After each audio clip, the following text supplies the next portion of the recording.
कदूस कदूस कदूस रब्बुल फाज, तू जो आसमान पर तख्त नशीन है,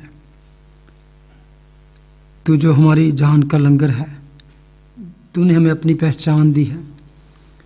आज की शाम जब हम तेरे कलाम को खोलते हैं, तेरे इस सच्चे कलाम को, सच्ची बातों को खोलते हैं, तो खुदावन तो हमसे हम कलाम हो। खुदावन send a spirit of revelation, ताकि हमारे ख्यालात भटके नहीं, बल्कि हम जिस मकसद के लिए यहाँ पर आए हैं उसे पूरा पूरा ले सके। खुदावन हम अपने आप को तेरे हुजूर में रखते हैं और तेरा बड़ा फजल चाहते हैं। खुदावन in Jesus name we pray, आमीन। खुदावन में बाबरकत नाम में आपकी सलामती हो। आज फिर हम देखेंगे इब्रानियों के ख़त में से, जैसा कि हमने लास्ट टाइम स्टार्ट किया था, द लाइफ ऑफ मोसेस। अब वर्स 24 में लिखा है, ईमान ही से मूसा ने बड़े होकर फराउन की बेटी का बेटा कहलाने से इनकार किया। ईमान ही से उसने बड़े होकर, अगर आप इसका टाइटल बनाए ना कुछ इसका, इस मूसा की लाइफ के ऊपर, ये जो हम चैप्टर पढ़ रहे हैं, तो इसमें आप देखेंगे the things faith reject and also the things faith received accept।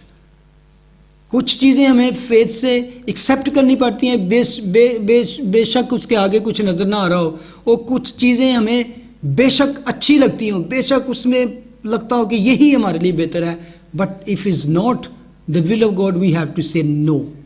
Reject करना भी हमें कभी कभी ज़रूरी है कि, लेकिन सीखना यही है कि खुदा के कलाम से कि क्या चीज़ हम रिजेक्ट कर सकते हैं and how we can accept things, किस तरह हम कहें यस एंड किस तरह हम नो। तो यहाँ पे by faith Moses 24 when he became of age refused to be called the son of Pharaoh's daughter. यहाँ पे उसने एक चीज़ को रिजेक्ट किया है, जैसे कहते हैं faith reject things and faith accept things, say yes and no. इस एक ही बात में, एक ही वर्ष में 24 में 24 में बहुत बड़ी बात है, फराउन की बेटी का बेटा होने से इनकार करना।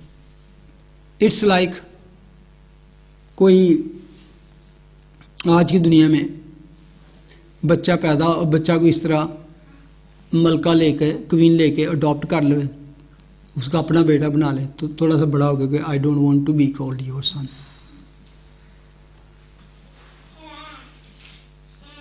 बड़ी बात नहीं है, बड़ी बात है। इसमें सबसे पहले तो क्या, ऑनर उसने रिजेक्ट किया। ही रिजेक्ट प्रेस्टीज, ही रिजेक्ट बहुत बड़ा ऑनर। जैसे मैंने कहा था कि आज दुनिया में ऑनरेबल होने के लिए क्या क्या चीज़ें हैं कि हमें दुनिया में होनी चाहिए, कि जिससे आप कोई बड़ी शख्सियत जाने जाओ, समथिंग बिग। तो वही था कि एक बड़ी फैमिली के बीच में पैदा होना। सबसे बड़ी बात कि बैकग्राउंड कहाँ से है, बोर्न अ बिग रिच और इस रिनाउंड फैमिली में। ये था सबसे बड़ी बात कि एक ऐसी फैमिली में जिसमें सिर्फ पैदा होने से नाम हो जाता है। उसने कुछ भी नहीं किया, ये पैदा होते क्या है, इस प्रिंस, सबसे बड़ा प्रिंस। उसने रिजेक्ट किया कि I don't want to call to be prince. Not only कि मैं फेरो का बेटा होने से इनकार कर दिया, he call to be not, he refuse not to be called prince. आज की दुनिया में कौन है कि ऐसा करेगा कि नो, मुझे प्रेस्टीज या ऑनर नहीं चाहिए। ये था सबसे पहले उसने जो चीज़ रिजेक्ट की, वो थी ईमान ही से मूसा ने बड़े होकर फराउन की बेटी का बेटा कहलाने से इनकार कर दिया कि मुझे ये ऑनर, मुझे ये इज्जत, मुझे ये नाम नहीं चाहिए कि मैं। और इट्स नॉट ओनली, मैंने लास्ट टाइम किया था, it's not only he was Prince, आने वाला फेरो भी वही था, क्योंकि उस फराउन की बेटा कोई नहीं था, बेटी थी, और उस बेटी ने इसको पाला था। तो इसलिए उस आने वाली लाइन में ही वॉज फेरो। और इट्स नॉट, अगर हम हिस्ट्री पढ़ते हैं इजिप्शियन की, तो वहाँ पता चलता है कि he fought many battle He was a great commander as well. He was a great commander. He was really very brave man, very knowledgeable man, और very handsome man, और very powerful man. और इसकी एक मिसाल आपको मिलती है, मूसा ने एक ही मुक्का मारा था, ही जस्ट मिस्री को ही उत्थे मर गया, ताकत लगेगी. He was really strong heavy commander आदमी था, उसकी बिल्टी ऐसी थी, उससे पता चलता है. He was born leader.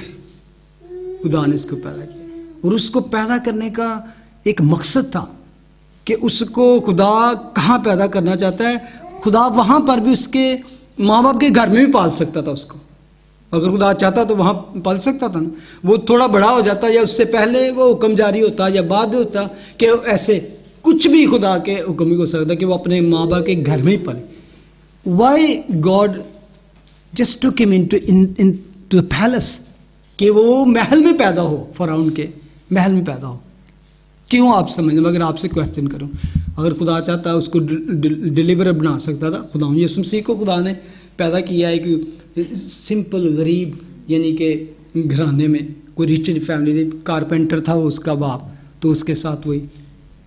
किसी तरह भी खुदा मूसा को भी ऐसा कर सकता था. Why he put him into palace, lead करने के लिए, सिखाने के लिए सारा कुछ. बिल्कुल. और एक वो बहादुर भी था, जैसे गुजारे उसने वॉर्स और जंगों में उसने लड़ाई की है, वो मेक हिम ब्रेव. बिल्कुल. असल में मैं कह रहा हूँ कि खुदा ने उसको लीडर बनाना था. खुदा का प्लान था कि वो अपने माँ बाप के घर में भी पल के लीडर बन सकता था. खुदा वहाँ से भी उसको चूज करके तो अपनी कौम को लीड करवा सकता. हाँ छोटे बच्चे सी वो कहंदा सी मरवा दिते सन. हाँ जी, हाँ जी, राइट. बिल्कुल. वो जड़ी है यहूदी कौम ਨੂੰ नहीं पसंद कर रहे सन. बिल्कुल. मिस्री ते ओ किस तरह उन्नी गरीबी दी हालत में मूसा का टेस्ट भी था. हैं? मूसा का भी टेस्ट था.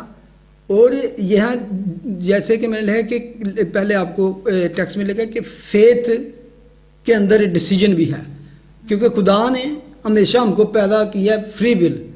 आज मैं जैसे लास्ट टाइम कहा था कि हम सुबह उठते हैं तो हमारा डिसीजन का दिन शुरू हो जाता है कि आज हमने क्या करना है. इवन हमने कौन से कपड़े पहनने हैं, हमने क्या कहाँ जाना है, कहीं नहीं जाना, किससे मिलना है, किसको नहीं, किसके फ़ोन का जवाब देना है, किसको नहीं. Everything we do decision. क्या ख्याल है? कल रात का मैसेज आया सी, कल हम सवेरे कर लाँगे, देना है कि नहीं जवाब. इवन मैंने कहा था कि जब हमको ब्रेक मिलती है या फारग टाइम होता है, कुछ भी होता है कि हम डिसीजन होता है, मैं क्या करूं इस फारग टाइम में. Should I just go to check how many clicks है हमारे फेसबुक पे, हाउ मैनी क्लिक्स ट्विटर, और should I just read Bible. जब हम फारग टाइम है तो हम यूट्यूब खोल लें या अपने पसंदीदा ड्रामे देखें या क्या. It's always decision. हमारी लाइफ जो है इज बिल्ट ऑन डिसीजन. तो क्रिश्चियन जो है ना, सबसे पहले डिसीजन यूज़ किया कि he receive Christ. And being Christian, उसकी लाइफ अब कैसे बिल्ट होती है. एवरी डे लाइफ में उसने डिसीजन कर लिया कि से यस और से नो. अच्छा, कम बैक टू मोसेस. असल में आपने बिल्कुल ठीक कहा. एक तो वहाँ पे सिचुएशन भी ऐसी थी कि उसने किल करने का ऐलान कर दिया था, लेकिन मैं वही कह रहा था, खुदा चाहता तो एक साल पहले, एक साल बाद में उस वाक़े के उसको पैदा कर सकता था. तो फिर भी, लेकिन असल वजह पता है क्या थी? इतनी बड़ी कौम को लीड करना था सबसे पहले.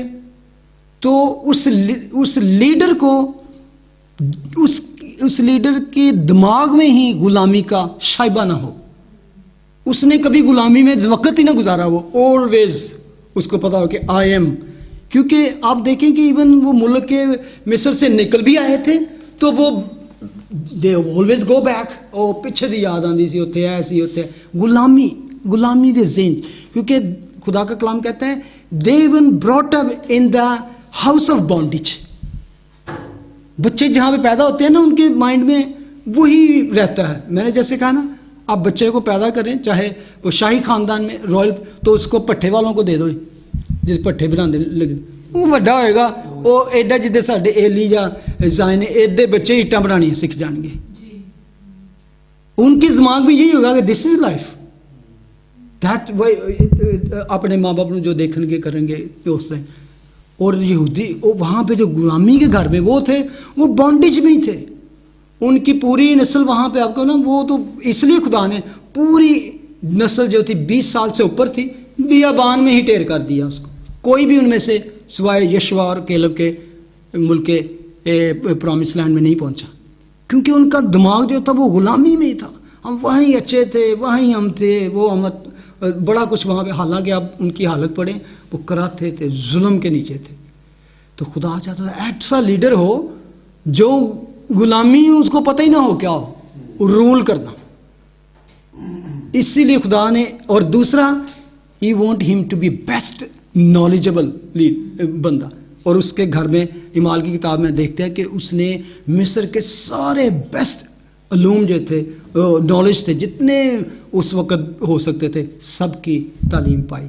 और वो एक गरीब आदमी नहीं कर सकता। हम जानते हैं कि एक गरीब आदमी कहाँ तक पहुँच सकता है, लेकिन एक प्रिंस की जैसे हो सकती है ब्रॉटअप। एक प्रिंस को जिस जिस चीज़ की ज़रूरत थी वो हुआ। फिर उसने बैटल सीखी, फिर उसने लीड करना सीखा, फिर उसने ये सारा कुछ था कि खुदा उसको वहाँ सिखाए।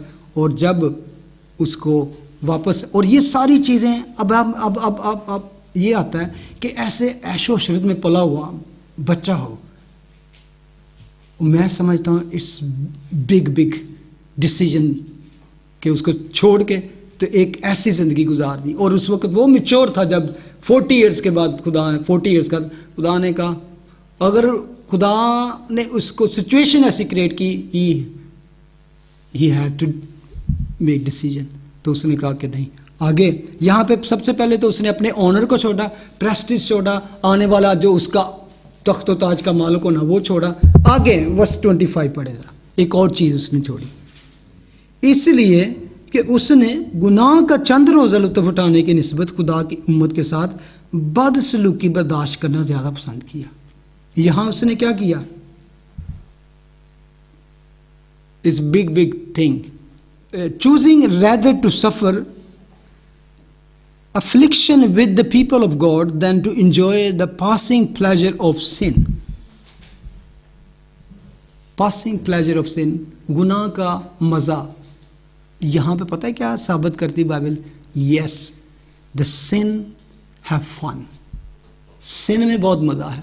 गुनाह ऐसे ही नहीं, बहुत सारे लोगों को अपने अंदर के sin में बहुत मज़ा है, बहुत लज्जत है। यहाँ पे लज्जत लिखा हुआ है, प्लेजर जिसे हम कहते हैं।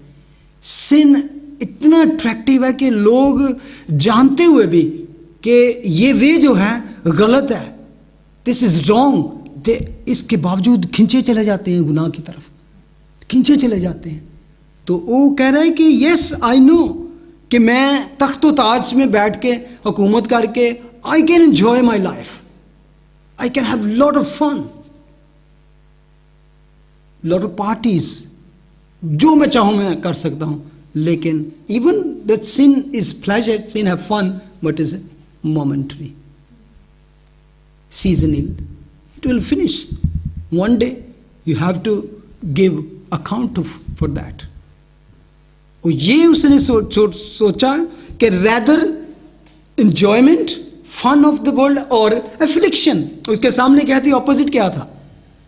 ये नहीं था कि चलो इंजॉय को, प्लेजर को, फन को छोड़ के it's very good life for the time being. Affliction थी, और ये सबसे बड़ा इम्तहान था कि मैं छोड़ रहा हूं तो मुझे मिलेगा क्या। First of all what I am going to face, it's really big thing कि एक आपके सामने एक इतनी प्लेजरेबल और इंजॉयबल और इतनी ज़बरदस्त लाइफ हो कि आप जो कुछ चाहें आप कर सकें। और इसीलिए सुलेमान क्या लिखता है, आपको याद हो, जो तेरा दिल चाहता है, जो तेरी आंखें देखती हैं, जो तेरे दिमाग में दो डिसीजन, जो प्लेजर तू चाहता है, गो फॉर इट। बट याद रख कि खुदा इन सब के लिए, सब चीज़ों के लिए तुझे अदालत में लाएगा। ये कि खुदा की उम्मत के साथ बदसलूकी बर्दाश्त करना ज़्यादा। अगर मैं छोड़ूंगा तो आगे अफ्लिक्शन है, दुख है, मुसीबतें हैं, परसिक्यूशन है। That was front of him. लेकिन इसके बावजूद उसने पहले ऑनर छोड़ा, प्रेस्टिज छोड़ा, ओहदा छोड़ा, कह सकते हैं पोजीशन छोड़ी, उसके बाद उसने दुनिया की इंजॉयमेंट, दुनिया की प्लेजर, फन ये छोड़ा। आज बहुत सी दफ़ा हम सिर्फ दुनिया के फन और टेम्पररी जो हमारी ज़िंदगी में आते हैं, हम देखते हैं कि people are just enjoying. Even आप अगर ऐसी लाइफ चूज करते हैं तो इवन आपके सराउंडिंग जो पीपल होते हैं समटाइम ये they mock you, they make fun of you. वो यार एडा बेवकूफ़ आदमी, इतना फुलिश आदमी कि इतना कुछ होते हुए ये क्या कर रहा है, इस रियली फुलिश। इससे बड़ा बेवकूफ़ कोई नहीं है। और इवन मैंने कहा था कि कभी कभी आज हम यहाँ पे जमा है ना, और many people think we are foolish people, wasting your money, wasting your time, wasting your energy, even going to Sunday every month, every Sunday going to church, listening to that foolish people and singing अजीबोगरीब song गा के, और फिर वो थैली में पैसे डाल के तो आ जाते हैं। ये बेवकूफ़ आदमी है, they are just wasting their money, energy and time.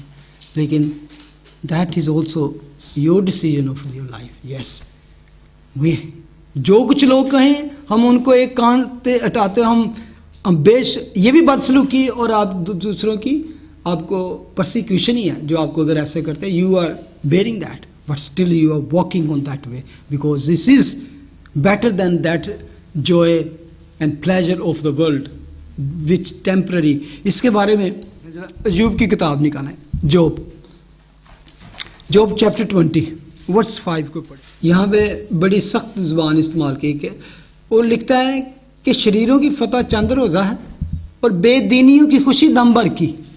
बेशक they think oh we are all enjoying all the time we are, लेकिन वो खुदा की नज़र में वो एक दम भर की है। आगे बड़ा खूबसूरत लिखा है वर्स 6, खा उसका जाहो जलाल आसमान तक बुलंद हो जाए, यानी कि वो इतना अमीर हो जाए, बिल गेट से बढ़ जाए, कुछ भी बढ़े, इतना कि उसका जाहो जलाल आसमान तक बुलंद हो जाए, उसका सर बादलों तक पहुंचे, तो भी वो अपने ही फुजला की तरह हमेशा के लिए फना हो जाएगा। जिन्होंने उसे देखा कहें वो कहाँ है, कोई उसका निशान नामो निशान ही नहीं रहेगा। यानी कि लाइक बड़ा जाहो जलाल है लेकिन एकदम बम नहीं गिरता, एवरीथिंग इज फिनिश। जाहो जलाल और आसमान तक बुलंद हो, यानी कि दुनिया च इन्ना ना रोशन हो जाते सारे पता चल जाए कि वो बड़ी बात होती है, बड़ी बड़ी कंपनी, बड़ा बिजनेस है, बड़े बड़े जहाज ने, बड़ा कुछ कहता। लेकिन वो अपने ही फजला की तरह हमेशा के लिए फना हो जाएगा। चैप्टर 21 देखें वर्स 7, मैं पढ़ता हूँ इसी में जॉब में। शरीर क्यों जीते रहते हैं। अब वो क्वेश्चन खुदा क्या कहते, शरीर क्यों जीते रहते हैं, उम्र सीधा होते बल्कि कुव्वत में ज़बरदस्त होते हैं। उनकी औलाद उनके साथ, उनके देखते देखते और उनकी नस्ल उनकी आंखों के सामने कायम हो जाती है। उनके घर डर से महफूज हैं और खुदा की छड़ी उन पर नहीं है। वो कहता है कि मुझे तो ऐसे लगता है कि जो विकेट पीपल हैं उनके बच्चे भी इंजॉयमेंट कर रहे हैं, बढ़ रहे हैं, सब कुछ हो रहा है, तो लगता ही नहीं कि इन पे उनकी सिक्योरिटी भी बहुत है। वो ऐसा लगता है कि वो हर टाइम महफूज हैं। लेकिन वो कहते हैं उनका शान बारदार कर देता है और चूकता नहीं। उनकी गाय ब्याती है और अपना बच्चा नहीं गिराती, यानी कि उनकी हर चीज़, उसका बिजनेस भी, सराउंडिंग, आप उनका हर चीज़ प्रॉस्पर है, फल फूल रही है। वो अपने छोटे छोटे बच्चों को रेवड़ की तरह बाहर भेजते हैं और उनकी औलाद नाचती है। वो खंजरी सितार के ताल पर गाते और बांसुरी की आवाज़ पर खुश होते हैं। वो खुशहाली में अपने दिन काटते और दम के, वो आगे कहता है वो खुशहाली में अपने दिन काटते और दम के दम पाताल में उतर जाते हैं। ये पढ़ो, कहता है उनका एक दम पता ही नहीं चलता कि कहाँ चले गए। हालांकि उन्होंने खुदा से कहा था कि हमारे पास से चला जा, क्योंकि हम तेरी राहों की मार्फत के ख़्वाह नहीं। हम क्या कहते हैं, हमें तेरी ज़रूरत ही नहीं है। बड़े बड़े अमीर लोग कभी आप देखे कहते हैं we don't need God, for what we have all, we have big business, हमारे बच्चे देखें वो भी बिजनेस कर रहे हैं, प्रॉस्पर है, सब कुछ है, लेकिन खुदा का कलाम कहता है कि वो दम के दम में पाताल में उतर जाते हैं। चलो एक तमसील आपको, तमसील नहीं बल्कि रियल स्टोरी है लूका की इंजील में से, एक रिच मैन की और लाजर की। आपको याद होगा कि वो अमीर आदमी के बारे में लिखा है कि वो रोज नए नए पोशाक पहनता और पार्टीज करता और इंजॉयमेंट था उनके घर में, लेकिन एक गरीब आदमी उसके दरवाजे पर डाला गया था तो उसके मेज से गिरने वाले टुकड़ों को भी तरसता था। लेकिन उसके बाद लिखा कि वो भी आदमी मर गया और वो दोनों मर गए, लेकिन जो गरीब आदमी था उसके बारे में लिखा है जब वो नासूरों से बड़ा हुआ तो उसके जिस्म पर जो अफ्लिक्शन थी, फोड़े निकले जो इसी कहने, वो भी तो वो कुत्ते आकर उसको भी चाटते तो वो उनको भी मना नहीं करता था, चल भी तुसी इंजॉय कर लो। जब वो मरा तो वो इब्राहिम की गोद में पहुंचाया गया, जब गरीब अमीर आदमी मरा तो वो कहाँ पहुंचाया गया? आलम अरवाह में, पाताल में। और जिसके बाद लिखा है कि जब उसने लाजर को इब्राहिम की गोद में देखा तो उसने कहा, क्या है बाप इब्राहिम, लाजर को भेज के मेरा मुंह तर करे क्योंकि मैं वहां अजाब में तड़पता हूं। और वो दूसरी मौत नहीं है, वो आग और गंधक वाली नहीं है, उसके बाद है वो पहले जहां पे रखे जाएंगे जब तक ये जजमेंट नहीं होती, जब खुदावन नहीं आते तो उनको नहीं भेजते, उस वक्त तक अभी वो उसमें नहीं डालेंगे। लेकिन ये जगह जिस पे डाली गई ये भी अजाब की जगह है जहां तड़पना है। तो उसने कहा कि ऐसा नहीं हो सकता, क्योंकि हमारे दरमियान एक बहुत बड़ा गल्फ ऐसा गड़ा है कि कोई उधर जाना चाहे उधर नहीं तो उधर। और दूसरा, तू अपनी जिंदगी में अच्छी चीजें ले चुका, ये था खास बात मुझे कहना, तू अपनी जिंदगी में अच्छी चीजें ले चुका जो तूने लेनी थी, अब तू अजाब में है। और इसने सारी जिंदगी तकलीफों में काटी, अब ये आराम में है। It's not sin to be rich is not sin to be a position कोई खुदा को देता है, is not sin to be कोई आपको बिजनेस है या आपके पास, sin तब बनता है जब आप उसको खुदा से ज्यादा दर्जा देना शुरू कर देते हैं। उन चीजों को आप खुदा के आगे डिफरेंट चीज ले आते हैं कि नो नो नो। तो बहुत से लोग ऐसे हैं, being Christian they don't have time but they are good rich लोग हैं। वहां पर हमें फैसला करना है कि हाँ, हमें खुदा को बिल्कुल ही एक साइड पे नहीं कर देना जिस सिर्फ हम चंदा दे के अपना गुजारा कर ले, तो ठीक है जी मेरे को टाइम नहीं है चर्च जानता, मेरे को बाइबल स्टडी का टाइम नहीं, मेरे किसी प्रेयर मीटिंग के टाइम नहीं, मेरे किसी इस तरह नहीं। No, that is the point. खुदा कह रहा है no, I am not against if you are enjoying the life, लेकिन अगर तू इसको प्रायोरिटी देता है खुदा के ऊपर तो फिर खुदा का कलाम साफ साफ है, कहता है तुम दो मालिकों की खिदमत नहीं कर सकते। खुदा चाहता है उसके, there are many rich and billionaire Christian, लेकिन उनके पास डिसीजन है कि हम what we are doing for the church. और कभी कभी होता है कि ये डिसीजन आपको लेना, लेकिन मेरा नहीं ख्याल कि खुदा, अगर आप बिजनेस करें, आप किसी पोजीशन में हो तो खुदा कहेगा कि तू ये छोड़ के मेरे पास आ जा। अगर खुदा का प्लान है तो maybe he can use you over there. मैं आज ऐसे मैंने टाइप किया कि the people those left the fortune for God और क्राइस्ट। तो अभी वो 10 रिच पीपल की वो आई उसके गूगल के ऊपर के वो those left there fortune for Christ. और ये पुराने बात नहीं, मिशनरी की बात नहीं कर रहा। अभी आप टाइप करेंगे तो काफ़ी लोग आएंगे कि जिन्होंने ये अपनी ज़िंदगी में फॉर्चून, इट्स नॉट छोटी छोटी, $1,000,000 and $1 billion जस्ट टोटली छोड़ के वो खुदा की तरफ आ गए। They left. There are people, अगर आप चेक करेंगे तो आपको ऐसे लोग मिलेंगे कि आज भी दुनिया में हैं। मैं सिर्फ उनकी बात नहीं करता कि जो आज मिशनरियों की स्टोरीज है हमारे पास। You can in this life you can even check people, जो rich people who gave their fortune away for Christ. मैं अभी देख रहा था, इसमें एक आदमी था, उसने फ्रॉम मेंशन टू मड हट। वो अफ्रीका में जाके एक हट में मतलब कि उसने अपनी ज़िंदगी गुजारी। उसने जॉन पैडली 2002 में लेफ्ट हिमसेल्फ, यानी कि उसने gave it all away in 2002 से शुरू किया उसने, लेकिन 2010 में 1.5 million farm house and business जो था उसका, उसने उसको सेल किया और युगंडा में एक जगह पे जाके, तो हट नहीं होते जो वहाँ पे चला गया। एक young 18 years old Croatian music teacher Christian था, जो फ्रानो स्लैक समथिंग लाइक दिस, और उसके बारे में लिखा है कि उसको 7 टाइम मौत से बचा। एक टाइम तो जहाज से गिरा, एक कार में जाके हट गया, still the God saved him. He just find out that richness is not the mean to satisfaction. He gave all. एक दफ़ा उसकी लॉटरी भी निकली मिलियंस के, पता नहीं, ही गेव ऑल। मैं आपको कितनी बता सकता हूँ कि सारा कुछ छाड़ देता, मतलब मैं सुने वो कहते मेरे को ये सी मेरे को सिंगर मैं छाड़ता, मतलब छाड़ता किथे, मतलब जान है ना, नहीं जान तो तुसी मतलब make use of it for God. उन्होंने स्पैशली क्रिश्चियन जिन्होंने एक क्रिश्चियनिटी वास्ते चर्चिज वास्ते ਇਹ ਕੀਤਾ, मतलब कि ना फॉर एग्जाम्पल एक बंदा सी, ਉਹਨੇ यानी कि ਜਿਹੜੀ ਚਰਚ ਨਾਲ ਉਹਦਾ ਤਾਲੁਕ ਸੀ, मतलब कि ਉਹਨੇ ਉਹ ਚਰਚ ਦੀ ਬਿਲਡਿੰਗ ਇਹਨਾਂ ਨੂੰ ਪਹਿਲੇ ਤਾਂ ਸਭ ਤੋਂ ਵੱਡੀ ਲੈ ਕੇ ਦਿੱਤੀ, ਉਹ ਬਣਾ ਕੇ ਦਿੱਤੀ।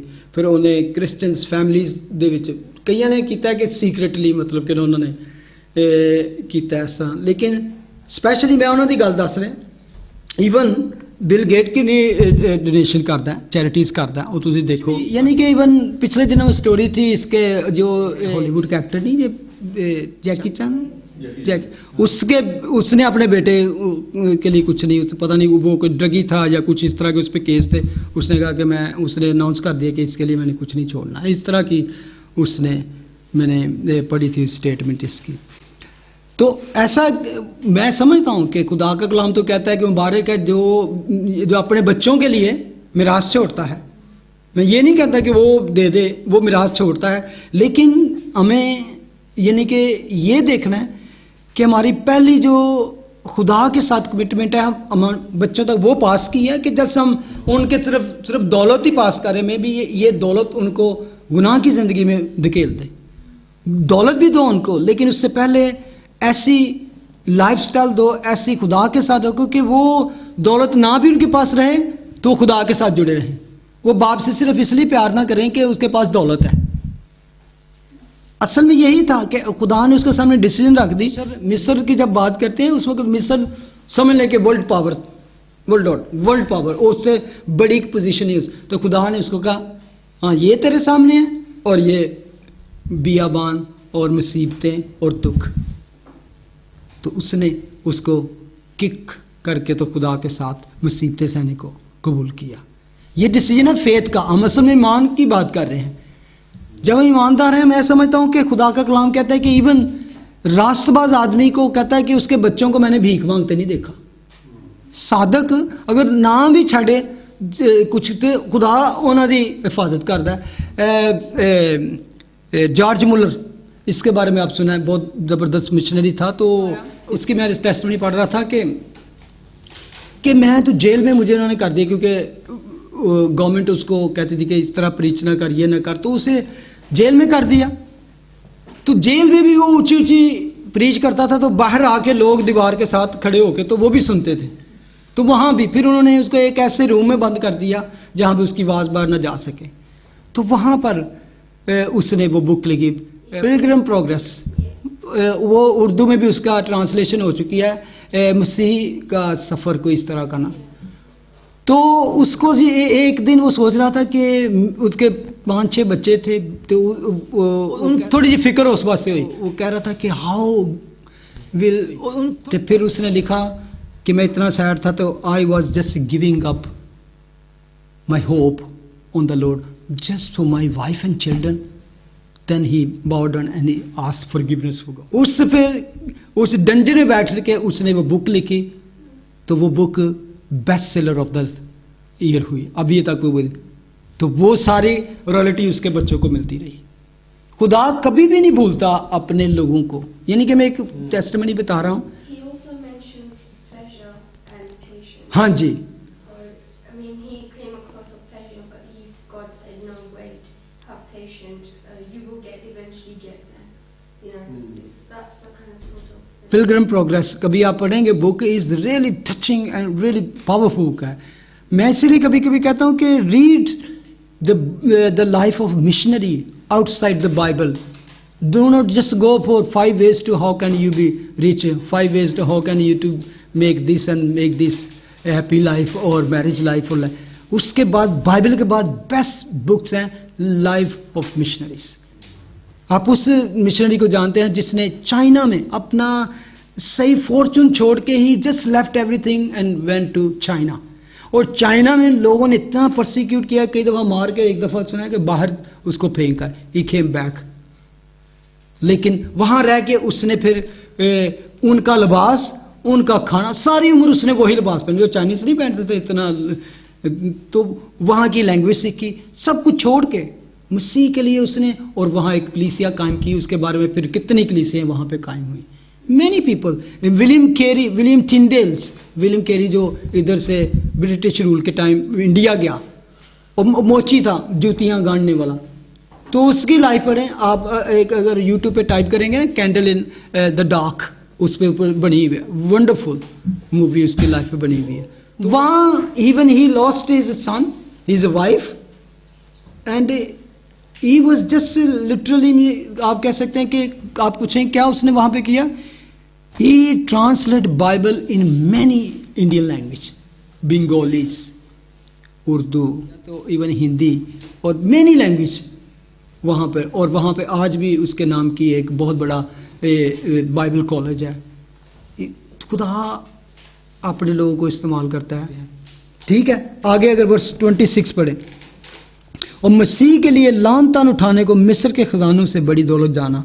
क्यों हैं? अब लास्ट टाइम भाई ने क्वेश्चन किया था कि वो तो मसीह तो बाद में आया, तो वो यहाँ पर उसको कैसे, असल में जिस चीज़ का मसीह यहाँ पे तर्जमा किया उसका मतलब है मसाया, क्राइस्ट।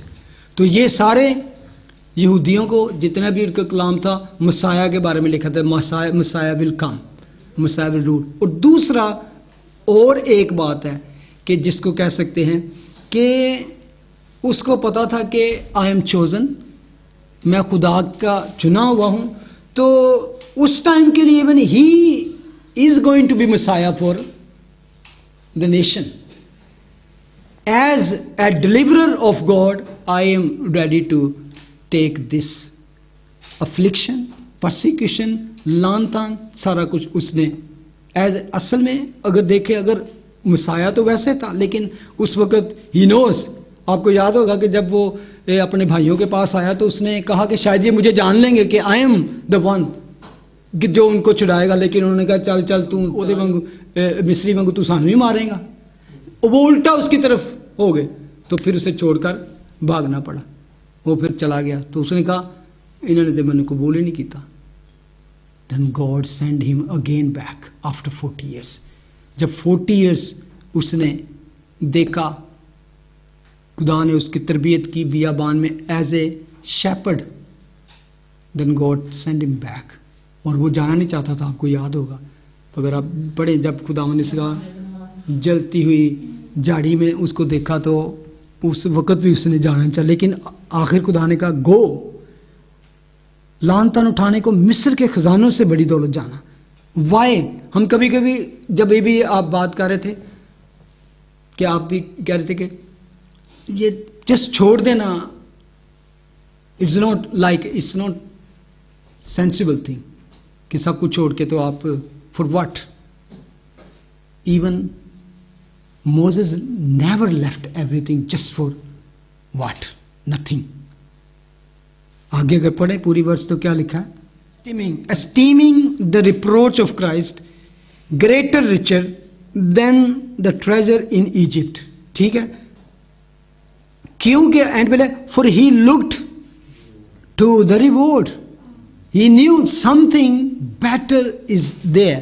पॉल क्या कहता है, सिर्फ ये पहला बंदा नहीं था कि he left for everything, Paul left for everything, क्योंकि उसकी निगाह अजर पे थी कि मेरा एंड कैसा होना है। मे बी ये प्लेजर तो यहाँ तक है, लेकिन मेरा एंड जो होना है it's bright, I have more best pleasure और best treasure in the Lord. उसकी निगाह अजर पाने पे थी। He was not just living everything. Faith ये था कि खुदा मुझे वो खजाने देगा, वो देगा जिसकी उसने वादा की, जिसकी इस दहा में इन तख्तो ताज की कोई एक आयत पढ़े इसी की, इब्रानियों 13:13, क्योंकि यहाँ हमारा कोई कायम रहने वाला शहर नहीं है, बल्कि हम आने वाले शहर की तलाश में हैं। यही फेथ था इब्राहिम, इसहाक और याकूब का। यही फेथ था कि उन्होंने वादा की हुई 4 चीज़ें हासिल ना की, क्योंकि वो एक ऐसे बेहतर आसमानी शहर के तलाश में थे जो इंसान के हाथों का बना हुआ नहीं बल्कि खुदा के हाथ। तो साथ ही लिखा है और खुदा ने भी उनके लिए एक ऐसा शहर तैयार किया। ये उस शहर की तलाश में थे, वो ऐसे शहर के तलाश में नहीं तो इंसान ने। और फिर हमें पता है कि उस शहर को हम रेवलेशन के एंड में जाके पढ़ते हैं, वो कौन सा है? New Jerusalem, city of haven, जो आसमान से उतरते हुए देखी। देवर लुकिंग, और खुदा लिखा है खुदा ने उनके लिए वो सब कुछ तैयार किया। अब पॉल लिखता है कि उसने ये सब कुछ, वो जिस चीज़ पे वो बड़ा घमंड करता था, बड़ा प्राइड थी उसकी, तो उसने कहा जब मैंने मसीह को देख लिया, जब मसीह को पा लिया, तो मैंने इन सब चीज़ों को नुकसान बल्कि कूड़ा करकट समझा, क्योंकि उसकी निगाह अजर पर थी, उसकी निगाह रिवॉर्ड थी। लिखता नहीं जब वो कहता है कि मैं अच्छी कुश्ती लड़ चुका भी थी, मैंने दौड़ को ख़त्म कर लिया, मैंने ईमान को महफूज रखा, अब आगे मेरे लिए वो ताज रखा है जो मुझे ही नहीं बल्कि उन सबको जो उसके मुंतज़र हैं खुदामंद मुझे अता करेगा। He was looking for that crown, वो क्राउन जो मूसा भी यहाँ पे कहता है कि उसकी निगाह उस अजर पर थी जो इस दुनिया में नहीं मिल सकता। अच्छा, वर्स 27, ईमान ही से उसने बादशाह के कहर का खौफ न करके मिस्र को छोड़ दिया, इसलिए कि वो अनदेखे को गोया देख कर साबित रखा। That is faith. अगर देखें पढ़े बादशाह का खौफ, बादशाह का खौफ क्या था? सबसे बड़ी बात थी कि बादशाह के सामने तो कोई बात ही नहीं कर सकता था, कि उसके अगेंस्ट में जाना तो सिर्फ मौत, सीधी मौत, सीधी मौत। लेकिन ये वो एक बार नहीं गया, उसने बार बार जगह late my people go, late my people गो। एक दफा नहीं, 2 दफा नहीं, बल्कि ये था कि बल्कि वो अनदेखे को देखकर कायम रहा। मैं कहता हूं बेशक दुनिया में बहुत से लोग कुछ बनाने और पाने के लिए जिंदगी गुजार देते हैं, उसने उसके पास था तो उसको छोड़ कर गया। हम तो कुछ जो सारी जिंदगी लोग लगा देते हैं बनाने के लिए, ही लेफ्ट मोर देन दैट। लेकिन क्या वो कहते हैं कि बादशाह को खौफ से भी ना डरा। सबसे बड़ी बात होती है जहाँ पे इस आयत में है कि बहुत सी चीज़ें हम रिजेक्ट नहीं करते फेज से, जो नहीं जो जहाँ पे ना करना है वो क्यों नहीं करते? बिकॉज ऑफ फियर, खौफ की वजह से। यार की बनेगा मेरा? People was saying, oh you are foolish, why are you doing this? बहुत सारे ईमान के जगह में जब मैंने ये चीज़ें आती हैं, जब लोगों की बातें होती हैं या फ्यूचर का फियर होता है या अपनी, तो कहते यार खौफ, खौफ, खौफ जो है ईमान को कमज़ोर करता है।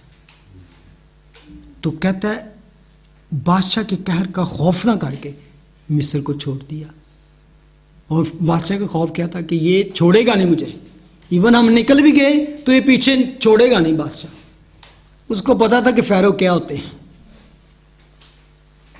उसको पता था फ़िरौन की इस बला का नाम है, तो उसको पता था कि ये तो छोड़ेगा नहीं पीछे, अगर हमने छोड़ भी दिया। लेकिन उसने ईमान ये था कि नो, खुदा ने क्या, go and tell him let my people go, मेरे लोगों को जाने दे। उसने, और सबसे पहले पता है क्या, जब उसने कहा तो फ़िरौन ने क्या कहा था? जब उसने क्या कि खुदा का, मेरे खुदा ने कहा है तो मेरे लोगों को, तो उसने क्या कहा? Who is God? I don't know any God, I am God. वो पहले, और उसने, और इस बात से ही उसने अपनी डेथ पर साइन कर दिए थे असल में फ़ारो ने, जब उसने कहा हु इज गॉड, मैं किसी खुदा को नहीं जानता। ये बात थी, उसने अपनी मौत पर दस्तखत कर दिए थे कि यहोवा खुदा के खिलाफ उसने इंसल्ट की थी। यहोवा खुदा, आपको याद होगा जाति जुलीत ने क्या कहा था? इंसल्ट की थी खुदा की, केड़ा खुदा ताड़ा, जो खुदा आया जरा मैं देखा केड़ा खुदा ताड़ा, हु इज गॉड। इसी तरह उसने भी कहा कि हु इज गॉड जो मेरे हाथ से तुमको छुड़ा सकता है मिस्रियों को, और मिस्र कि मैं तो इसी तरह जाति जुलीत के बारे में लिखा है, उसने भी खुदा की फजीलत उसकी ना की इंसल्ट की थी, तो खुदा ने उसके लिए डिलीवर भेज दिया उस वहाँ से उस कौम को बचाने के लिए, वरना उनकी तबाही थी। यहाँ पर भी जब खुदा ने दाऊद को भेजा तो इसका मतलब समझ सकते हैं, दाऊद का जाना क्या था? दाऊद को खुदा ने जब भेजा तो उसका क्या मतलब था कि जाति जुलीत द एंड है ही सी ना। अगर अज असीं मान ना देखने तो असीं देखने कि उन्होंने भेजना ही खुदा का मतलब से जाति जुलीत द एंड। मूसा को भेजना फिरौन का डेथ थी। समझें कि जब उसने खुदा के खिलाफ इंसल्ट कर दी, उसका नाम था खुदा की किताब में डेड। खुदा चाहता तो उसी वक्त उसको क्या करता? स्ट्राइक हिम टू डेथ, लेकिन क्यों नहीं किया? कलाम में लिखा, मैं वो बातें पैराफ्राइज कर रहा हूं कि आप पढ़ेंगे तो खुदा ने कहा कि अब मैंने तुझे इसलिए रखा है कि मैं अपनी कुव्वत जाहिर करूं, लोग जान सकें कि किसने इस कौम को निकाला है, मेरे हाथ ने। I want to show them. क्यों खुदा ने 10 प्लेग्स भेजी, 10 मुसीबतें, 10 क्यों बलाएं भेजी? कि वो बार बार करके साबित करना चाहिए। लेकिन लिखा ना, जब हम पढ़ते हैं कि उसका दिल सख्त, फिरौन का, खुदा ने दिल सख्त नहीं किया था। खुदा ने बल्कि जब उसकी डेथ मुकर्रर थी, उसको थोड़ी देर के लिए जिंदा रखा हुआ था, उसको मम्मी बनाया हुआ था। He was mummy like this, he was dead but he was walking just to show his own glory through this pharaoh. तो खुदा ने उसको कायम रखा ताकि वो अपना जलाल जाहिर कर सके। ईमान ही से उसने बादशाह के कहर का खौफ न करके मिस्र को छोड़ दिया, इसलिए कि वो अनदेखे को गोया देखकर साबित कदम रहा। वर्स 28, ईमान ही से उसने फसा करने और खून छिड़कने पर अमल किया ताकि पिलोठों का हलाक करने वाला बनी इसराइल को हाथ न लगाए। अब कितनी प्लेग्स आई थी? 10। लास्ट में कौन सी थी? फर्स्ट बॉर्न की डेथ। अब क्या हुआ? ये प्लेग आ गई, ये प्लेग आ गई, ये आ गई। उन्होंने जब उन्होंने कहा ना कि अब पिलोठा मर जाएगा, तो मेरा जहां तक सोचता हूं, उन्होंने कहा हाँ टू मच, ये नहीं हो सकता, ये नहीं हो सकता। यानी कि ये किस तरह होएगा कि वो उन्होंने बच्चे रहते साढ़े लगे? नो नो नो, ये हैं पक्का।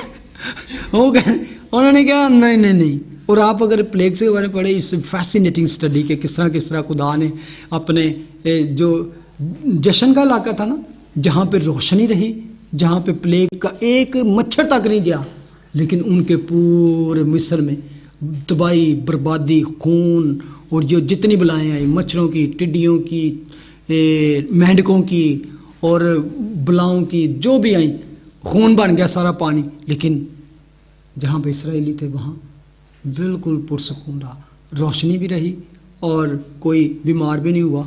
अब ये सबसे बड़ी आजमाइश थी कि मूसा ने खुदा ने कहा चल बर्रा ज़बह कर ते एदा निशान होएगा अपने घरां दे उत्ते, चौकटां उत्ते, की करो तुसी ओदा खून दा निशान लगा दियो। और ये बहुत बड़ी बात थी कि लेकिन मूसा को क्या कि खुदा ने इन्नियां गल्लां करती ते ये भी करेगा। लेकिन मिस्री डरे नहीं इस तो भी, उन्होंने कहा कि शायद ये बस हूँ वड्डी फाड़ी मार देती है, इन्होंने खुदा ने कोई वड्डी छड़ देती है, ये नहीं हो सकता। लेकिन लिखा है कि मूसा ने उस पर अमल किया, इसलिए फसा करने और खून छिड़कने पर अमल किया ताकि पिलोठों का हलाक करने वाला बनी इसराइल को, ये सिर्फ उनके लिए नहीं था बल्कि बनी इसराइल को भी इसमें ईमान लाना था कि हर घर में ये फसा ज़बा किया जाए, ये बर्रा ज़बा किया जाए और उसका खून जो है चौखटों पर लगा दिया जाए। और क्योंकि वहाँ पे एंजल ऑफ डेथ गुजरने वाला था। क्या वक्त था, यानी कि मौत का फरिश्ता। ओह वंडरफुल। और ये थी स्पेशली, अगर आप देखें, डिलीवरर सिर्फ खून की वजह से, अंडर द ब्लड जो थे वो सारे बच गए। बर्रा ज़बा करना, और जिसने वो बर्रे की उस कुर्बानी को कबूल किया, दे वर ऑल सेव्ड। एक बंदा भी नहीं उनमें से मरा। दे ऑल केम, सब जो थे। प्लॉटों का हलाक करने वाला बनी इसराइल को हाथ ना लगाए। ये कितनी बड़ी बात थी कि मौत का फरिश्ता है, और जिसको ऑर्डर किया होगा इस सारी कंट्री में जितने भी मारे जाए, लेकिन सिर्फ उनको बचाना है कि जिनके ऊपर ब्लड का निशान हो। Blood, if you are today even under the blood, ये मौत का फरिश्ता आपके ऊपर से गुजरेगा। इवन वो आपके साथ वाले को ले जाए, पीछे वाले को ले जाए, आगे वाले, लेकिन he will pass over you, he will pass over, because you are under the blood of Christ. 29, ईमान ही से वो बहरे कुलजम से इस तरह गुजर गए जैसे खुश्क जमीन पर से, और जब मिस्रियों ने यह कसद किया तो क्या हुआ? डूब गए। ईमान ही से बहरे कुलजम से इस तरह गुजर गए। आज तक दुनिया में ऐसे बड़े बड़े काम किसी कौम के साथ खुदा ने किए हैं? कभी किसी कौम के साथ कभी नहीं। देयर वाज ओनली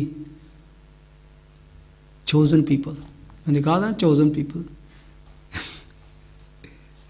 हाँ, कभी कभी ये उतार के कह देते हैं खुदा समझ गया ऐसी चोजन है, कभी किसी होड़ में चुन ला जो मुसीबत आती है। लेकिन ईमान इससे वो बहरे कुलजम से, और ये एक वाक्य के ऊपर इतना बड़ा मैसेज दिया जा सकता है कि जब इसको पूरी डिटेल के साथ पढ़ें कि किस तरह वो वहाँ से निकले।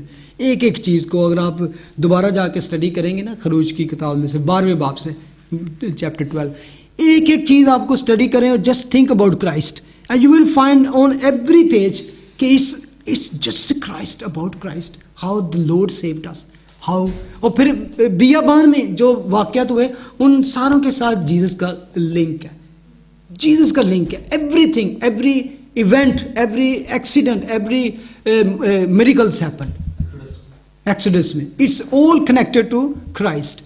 इवन जब वो सांपों की प्लेग आती है, आपको पता है, सांप यानी कि उन्होंने बदकारी की तो सांप ही सांप आगे, तो वो डसने लगे और कितने हजार मर गए। तो मूसा जाके रोने लगे, खुदावंद की करा मैं?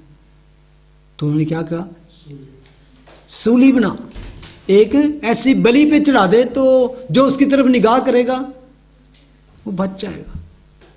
चट्टान की तरफ, चट्टान उसको इब्रानियों की खातिर आगे आगे बताएगा, और दूसरे खतों में कि वो चट्टान जो उनके साथ साथ चलती थी वो मसीह था जिससे उन्होंने पानी पिया।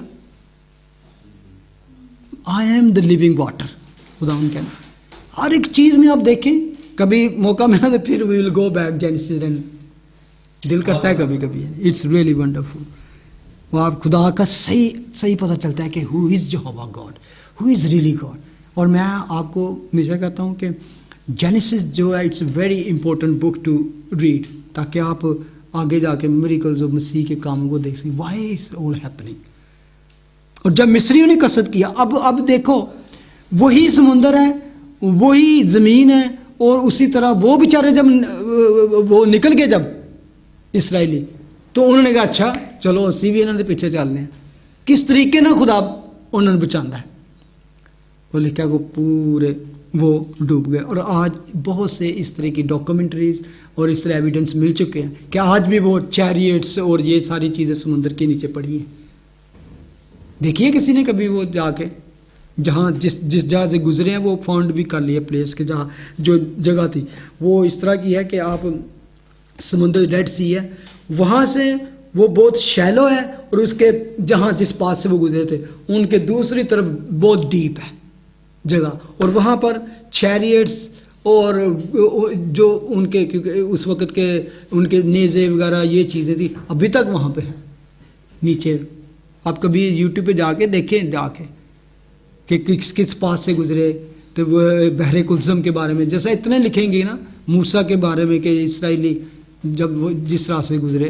तो अगर आपको मैं आपको बताता हूँ, एक पिछले दिनों में एक किसी ने वीडियो की थी, पिछले साल मेरा की थी, वो है क्योंकि वो जो जगह जहाँ पे ये सारा विल्डरनेस था वो आज भी सऊदी अरेबिया में है, लेकिन जब ये डिस्कवरी हो गई तो उन्होंने बड़ी फेंसेस और सारा कुछ लगा दिया कि दे डोंट वांट, अलाउ नहीं करते किसी को।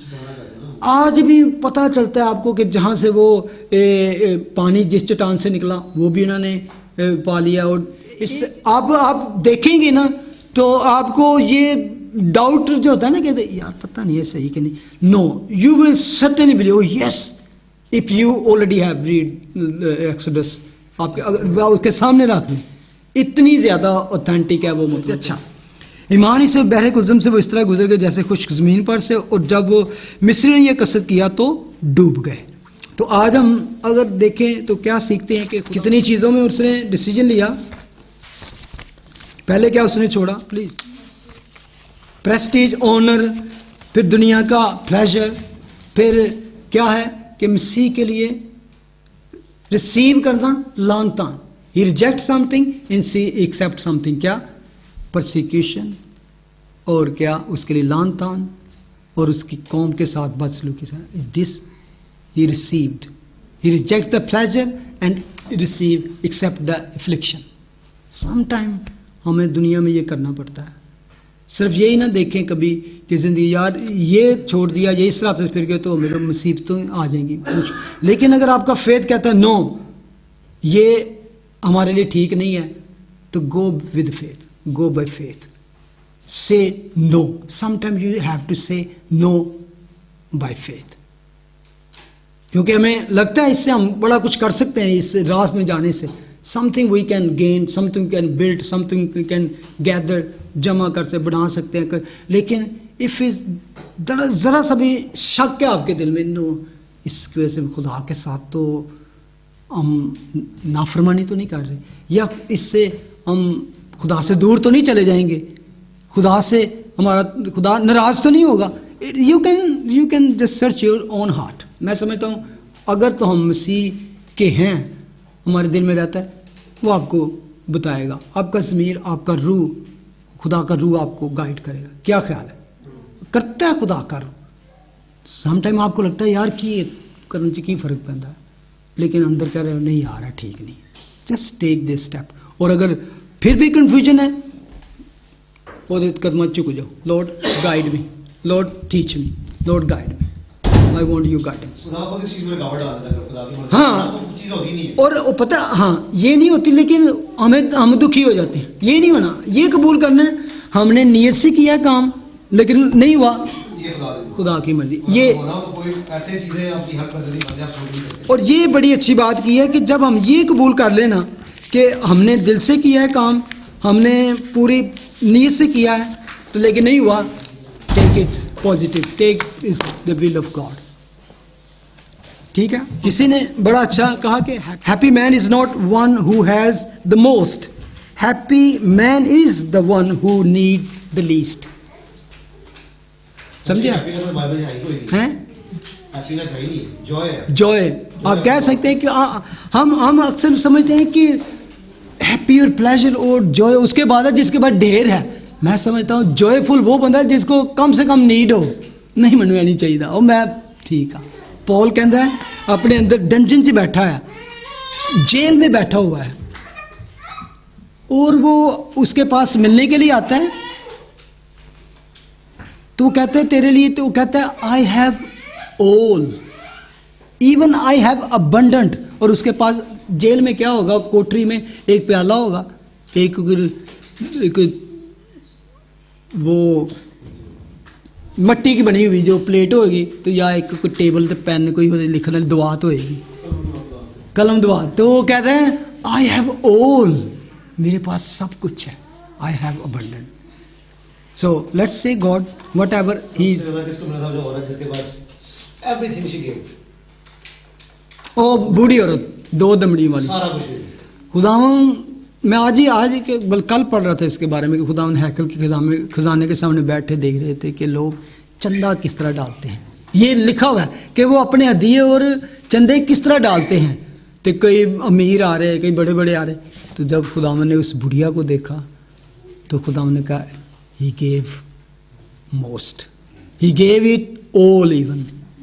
बेवा भी लिखा है, बुढ़िया भी लिखा है। बेवा का मतलब है कि वो बेचारी अकेली है, उसका फ्यूचर भी कोई नहीं है और उसके पास जो कुछ था सब कुछ दे दिया।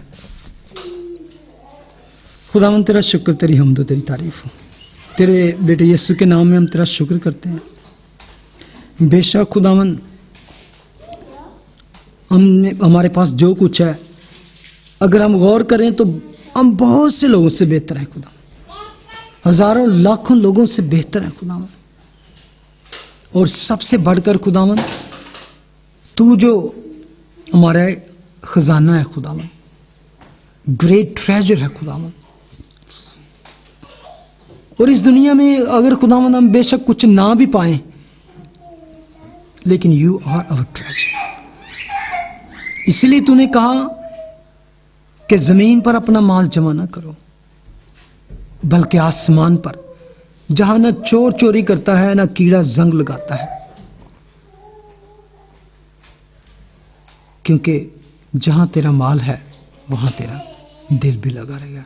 Lord, give us this revelation, give us strength and faith that always when we will think about treasure, we think about you. You are our treasure. जिसने तुझे पा लिया उसने सब कुछ पा लिया खुदा। जो कुछ तेरा है वो हमारा है खुदा। Thank you Lord, thank you. इस दुनिया में रहते हुए खुदावन हमारे इर्द गिर्द बेशक ऐसी अट्रैक्शंस है, ऐसी बातें हैं खुदावन, हमें इस दुनिया में रहने के लिए सब कुछ ज़रूरत भी है खुदावन, लेकिन हमें गाइड करके हम रॉन्ग एंड राइट की डिसीजन कर सके खुदावन। जब हम किसी भी बात में डिसीजन लें तू हमें गाइड कर, तू पाक रूह के वसीले से हमें अच्छे बुरे की समझ दे खुदावन। जो कुछ भी रहे उसमें तेरा खौफ ज़रूर शामिल हो। हम फ्यूचर प्लान करें, तुझे बीच में रखें खुदावन और तेरी गाइडेंस को लें खुदावन। Thank you Lord, thank you, thank you Lord. In Jesus name we pray. ऐ हमारे बाप तुझे सुभान, तेरा नाम पाक होना चाहिए, तेरी बादशाह था, तेरी सुभान टू बेटे लिविंग बेटे हार्ट को बख्शते इस पब्लिक से माफ कर दे, तू हमारे कसूर माफ कर। मैं जवाश में पढ़ूँ के बाद हमेशा तेरे आमीन। Thank you, God bless you, thank you.